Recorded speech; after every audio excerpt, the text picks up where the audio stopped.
నమస్తే, నా పేరు Dan Reddy. Welcome to my channel tech site go Telugu. ఈరోజు మన వీడియోలో పోకో F4 5G గురించి అయితే డిస్కస్ చేయడం జరుగుతుంది. సో బేసిక్గా ఈ యొక్క మొబైల్ ప్రైస్ వచ్చేసరికి అరౌండ్ 30,000 అయితే ఉంటుందన్నమాట.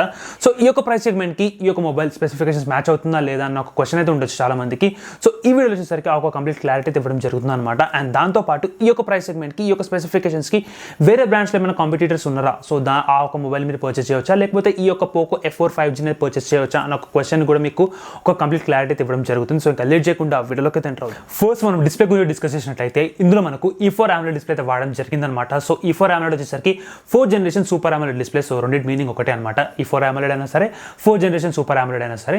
అండ్ నెక్స్ట్ ఫీచర్ వచ్చేసరికి మనకి ఇక్కడ దీని రిఫ్రెష్ రేట్, ఇక్కడ మనకు 120 Hz రిఫ్రెష్ రేట్ అయితే ఉంటుందన్నమాట. అండ్ ఇక్కడ టచ్ శాంప్లింగ్ రేట్ వచ్చేసరికి 360 Hz టచ్ శాంప్లింగ్ రేట్ అయితే ప్రొవైడ్ చేయడం జరిగింది. సో ఇక్కడ మనకు డిస్ప్లే ప్రకారంగా చూసినట్లయితే ఒక వండర్ఫుల్ డిస్ప్లే అయితే ఇంప్లిమెంట్ అయితే చేయడం జరిగిందనమాట. అండ్ దెన్ మనకి ఇక్కడ డిస్ప్లేలోనే ఇంకొక ఫీచర్ వచ్చేసరికి పీక్ బ్రైట్నెస్.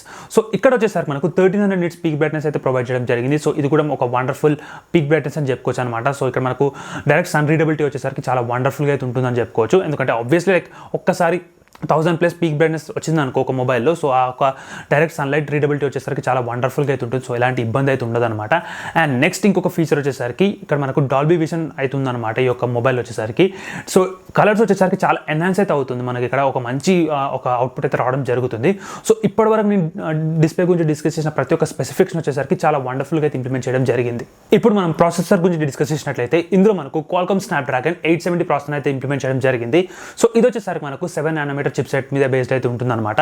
సో ఇక్కడ మనకు 800 సిరీస్లో అంటే స్నాప్డ్రాగన్ 800 సిరీస్లోనే 870 వచ్చేసరికి the one of the best processor అని చెప్పుకోవచ్చు. మనం ఇక్కడ Qualcomm Snapdragon 888తో పోల్చినట్లయితే కూడా మనకు 870 వచ్చేసరికి ది బెస్ట్ పర్ఫార్మెన్స్ అయితే ఇవ్వడం జరుగుతుంది. ఎట్లా చెప్తున్నా అంటే 888 వచ్చేసరికి మనకు అందులో కొంచెం హీటింగ్ ఇష్యూస్ అయితే రావడం జరిగింది. ఎందుకంటే లైక్ Qualcomm Snapdragon 888 వచ్చేసరికి మనకు సామ్సంగ్ వాళ్ళు అయితే మ్యానుఫ్యాక్చరింగ్ చేయడం జరిగింది అనమాట. అదే మనకు ఇక్కడ Qualcomm Snapdragon 870 వచ్చేసరికి TSMC వాళ్ళు అయితే మ్యానుఫ్యాక్చరింగ్ అయితే చేయడం జరిగింది అనమాట. సో దీనివల్ల ఏమవుతుందంటే ఆ ఒక హీటింగ్ ఇష్యూస్ ఏదైతే మనకు Qualcomm Snapdragon 888 అయితే ఉన్నాయో, సో మనకు దానికంటే ముందు ఉన్న వర్షన్ వచ్చేసరికి Qualcomm Snapdragon 870లో మనకు అలాంటి హీటింగ్ ఇష్యూస్ అయితే లేవు. సో పర్ఫార్మెన్స్ వచ్చేసరికి సో గేమింగ్లో కానీ, లేకపోతే ఏదైనా వీడియో ఎడిటింగ్లో కానీ, లేకపోతే ఏదైనా హై అండ్ టాస్క్ చేసినా సరే మనకి ఇక్కడ హీటింగ్ ఇష్యూస్ అయితే రావన్నమాట. సో ఒక మంచి పర్ఫార్మెన్స్ అయితే వీళ్ళు ఇందులో అయితే ఇంప్లిమెంట్ అయితే చేయడం జరిగింది. అండ్ ఇక్కడ మనకి ఇక్కడ ఫస్ట్ ర్యామ్ గురించి డిస్కస్ చేసినట్టయితే ఇందులో మనకు 12GB LPDDR5 ర్యామ్ అయితే ఇంప్లిమెంట్ అయితే చేయడం జరిగింది అనమాట. సో ఇది ఒక చాలా మంచి విషయం అని చెప్పుకోవచ్చు. సో బేసిక్ వచ్చేసరికి LPDDR4 ర్యామ్ అయితే ఇంప్లిమెంట్ చేశారు, కానీ ఇక్కడ వచ్చేసరికి LPDDR5 అనమాట. సో ఇక్కడ మనకు చాలా ఫాస్ట్గా అయితే ఉంటుంది.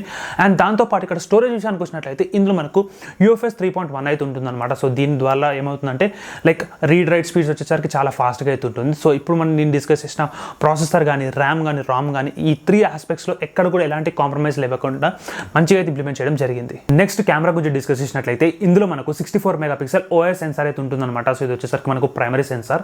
అండ్ ఇక్కడ మనకు ఇంకొక స్పెషల్ ఫీచర్ వచ్చేసరికి ఎన్హాన్స్డ్ బ్లర్ రిడక్షన్ అయితే ఉంటుందన్నమాట. సో ఇక్కడ మనకు బ్లర్ వచ్చేసరికి ఎప్పుడన్నా లైక్ కెమెరా పిక్చర్స్ ఇచ్చినా సరే, లేకపోతే వీడియోస్ ఇచ్చినా సరే ఆ బ్లర్ ఎఫెక్ట్ వచ్చేసరికి కొంచెం తగ్గిపోయే అవకాశం అయితే ఉంటుంది. సో ఇది ఒక మంచి ఫీచర్ అని చెప్పుకోవచ్చు. అండ్ నెక్స్ట్ ఇప్పుడు మనం బ్యాటరీ గురించి డిస్కస్ చేసినట్లయితే ఇందులో మనకు 4500 mAh బ్యాటరీ అయితే ఉంటుంది. అండ్ ఛార్జింగ్ స్పీడ్ వచ్చేసరికి 67 వాట్స్ అయితే ఇంప్లిమెంట్ చేయడం జరిగింది అనమాట. సో ఇక్కడ మనకు బ్యాటరీ కెపాసిటీలో కానీ, లేకపోతే బ్యాటరీ ఛార్జింగ్ స్పీడ్లో కానీ ఎక్కడ కూడా ఎలాంటి కాంప్రమైజ్ అవ్వకుండా మంచిగా అయితే ఇంప్లిమెంట్ చేయడం జరిగింది.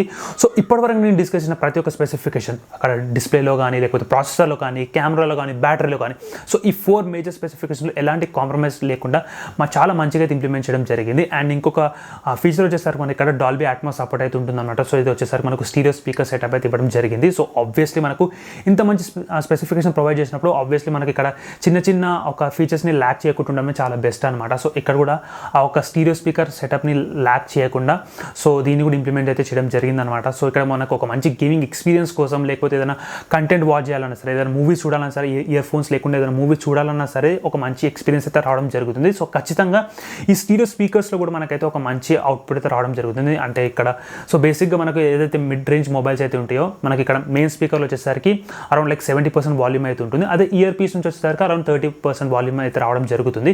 కానీ అదే మనం ఇక్కడ ఒక లైక్ 30,000 ప్రైస్ సెగ్మెంట్ పెట్టినట్లయితే మనకి ఇక్కడ ఇయర్ పీస్ నుంచి ఎంత వాల్యూమ్ అయితే వస్తుందో, సో మనకి ఇక్కడ ప్రైమరీ స్పీకర్ నుంచి కూడా అంతే వాల్యూమ్ అయితే రావడం జరుగుతుంది అనమాట. సో ఇక్కడ మనకి ఎలాంటి కాంప్రమైజ్ అయితే ఉండదు.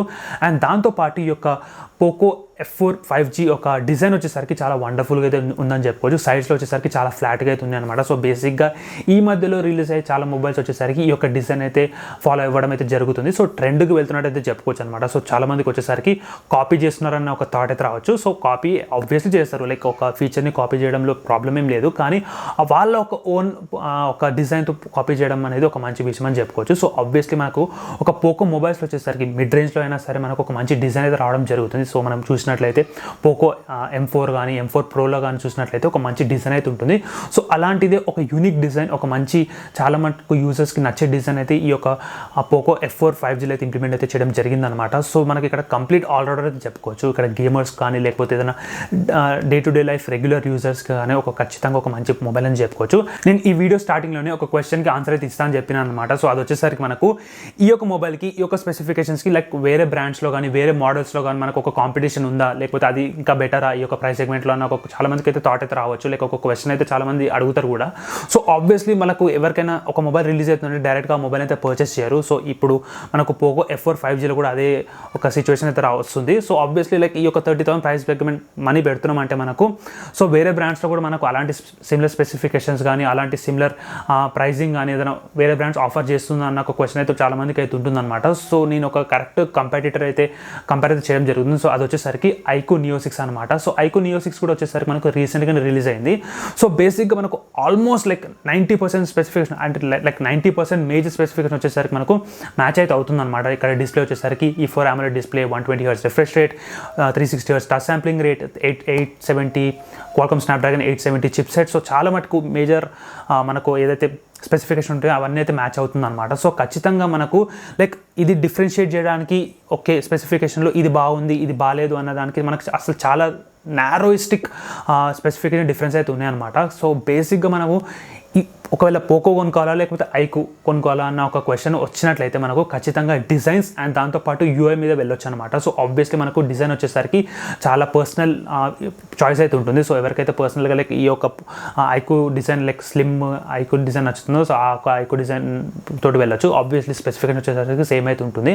అదే మనకి ఇక్కడ ఫ్లాట్ సైడ్స్ కావాలి, లేకపోతే ఈ మధ్యలో వస్తున్న మొబైల్స్ ఎట్లయితే ఫ్లాట్ సైడ్స్ ఉంటాయో అట్లా కావాలి, అండ్ ఇక్కడ మనకు పోకో UI నచ్చుతుంది అంటే పోకో UIకి అయితే వెళ్ళొచ్చు అనమాట. సో స్పెసిఫికేషన్ వచ్చేసరికి మీరు ఎలాంటి వరి అవ్వాల్సిన అవసరం లేదు, ఆల్మోస్ట్ సిమిలర్ స్పెసిఫికేషన్ అయితే ఉంటుంది.